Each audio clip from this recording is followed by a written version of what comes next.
too, outside of Kollective, and I definitely want to jump on Kollective and Konect soon, but on the topic of G1, so it's not often you see athletes go from, you know, physical combative sport to esports. Yeah. And so what made you get into G1 and made you want to start esports originally? Well, our name in general, GamersFirst, that's because I'd always associated myself with being a gamer before I picked up a football. I've said it multiple times on podcasts or interviews.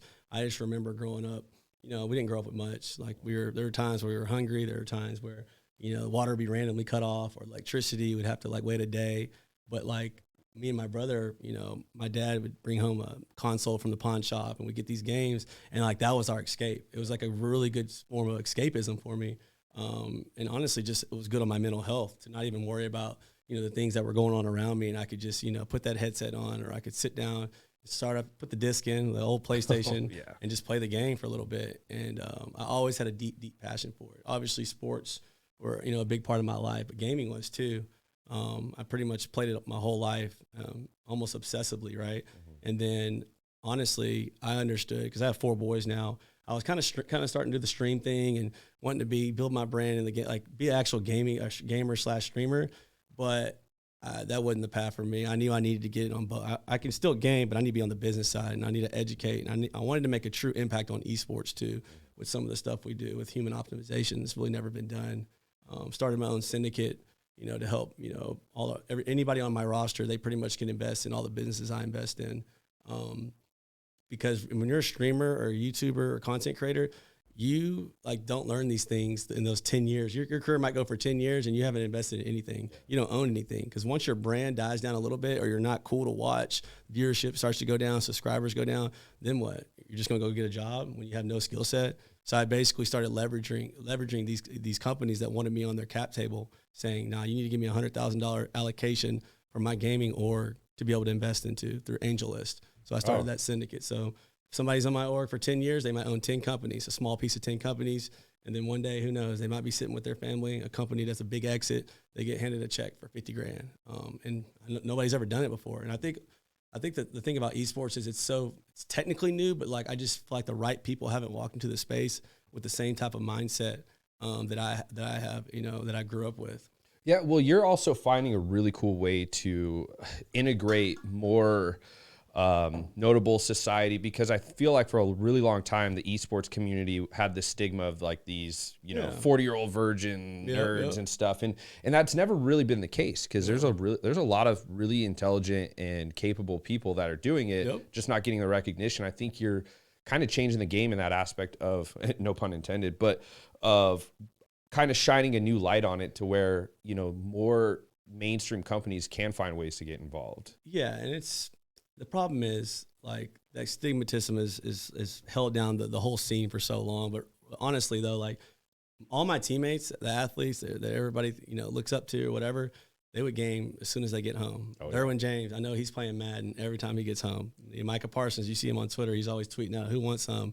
Playing Madden, right? Call of Duty, Warzone. Everybody, me, Mark Ingram, Teron Armstead, Cam Jordan, we'd always go get in the lobby, and this is before Warzone, just play multiplayer for hours on end. Like, that was our favorite thing to do.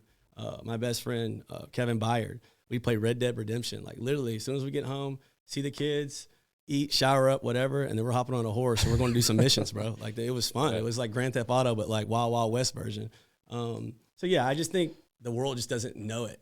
Honestly, that everybody's really gaming. Even moms are on their phone, Candy Crush. You know what I mean? Brick Breaker back day, and the Blackberry Pearl. Snake. Like, everybody was playing it, right? And mobile gaming is getting bigger. So it's just like, you had this conglomerate, this beast just kind of just, you know, overtaking the world while everybody didn't even notice it, right? Well, I think COVID played a big role in that too. You know, being stuck home, there wasn't a lot to do, and you know, they kind of found their escape through gaming. And it connects people. There's so many positive things. The 2 founders of G1, I met in the game.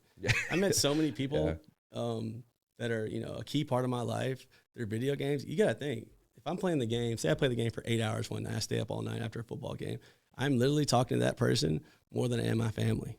I mean, nobody's talking to the girl 8 hours straight. Are y'all? Anybody? No, you're not. You're kind of like, that's a lot of time. And you know, I'm getting to hear their kids in the background. If they have kids talk, I'm getting to, you know, if we're gaming for 10 years, now their dog's barking louder because he had got a puppy, you know, 10 years ago. Now he's now he's got some bass to his voice, right? So it's like people don't understand the relationships that you build. Yeah. Communication skills. Yeah.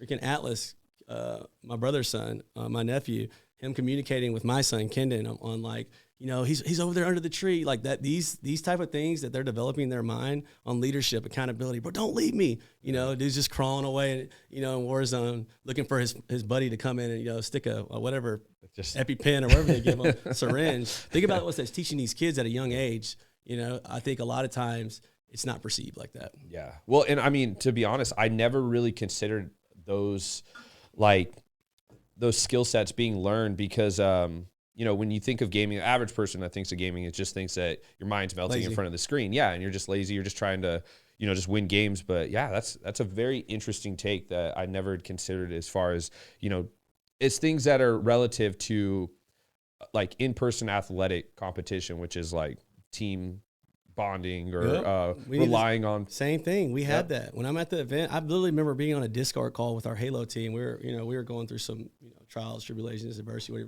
whatever you want to call it, between the team and having a riff. And I literally remember like tearing up, like crying, talking about like playing for your brothers in the locker room and how like Kevin Byard playing next to him and you know, motivated me to be a better player. And like, y'all got to do the same thing. It's the same thing in esports. Like if a team doesn't vibe and bond, you're not going to go the extra mile. You're not going to sit in there with your brother when, you know, the bombs are going off, grenades are going off, right? Yeah. And I need you in there with me. You might be a little hesitant, and all of a sudden, you know, like we lost in the World Championship, we lost to Cloud9, one of the best teams in the world, by 1 kill. Oh, how many decisions were made in that game that could have altered, you know, the outcome? And our team wasn't, you know, they weren't the closest. And I vowed to like never have that again. Like that, those same team building attributes that you want in traditional sports is the same thing in esports, maybe even more. Communication is so important. I wonder if they'll integrate that in future team sports where it's like get your squad together, have a game night or things like that. Yeah, it's a smart approach. And so how do you choose your team for G1? I mean, there's a number of ways. Just like you have guys, we scout players, we watch film. You know, you kind of have to be in the community to earn that respect in the gaming world. If you're just on the outside end, you're just somebody just throwing money at esports, it ain't going to work. I mean, the reason why I've been able to navigate the space like I do is because I've always identified myself as a gamer. I've used to play Destiny. I used to compete against some of the people that, you know, we actually signed. I used to beat some of the people that we signed, actually. Yeah. So, yeah, you got to kind of be in the trenches, I always say. But, I mean, once you're in, the community's small. It's like that big city, you know, small town feel, right? Where it's like, how it feels here. It's a massive world, but everybody kind of knows. Same thing in fitness. You know the players, the head guys, the guys that are moving the needle. So yeah, the same process is, you know, in sports. And I actually want to keep progressing down that route and doing self scouts at the end of every year. We watch every ounce of tape to see where we can gain that 1 extra %. How can we get a little bit better here? You know, how can we operate a little bit better so we can be more efficient? So we go win championships, bro. It's the same stuff.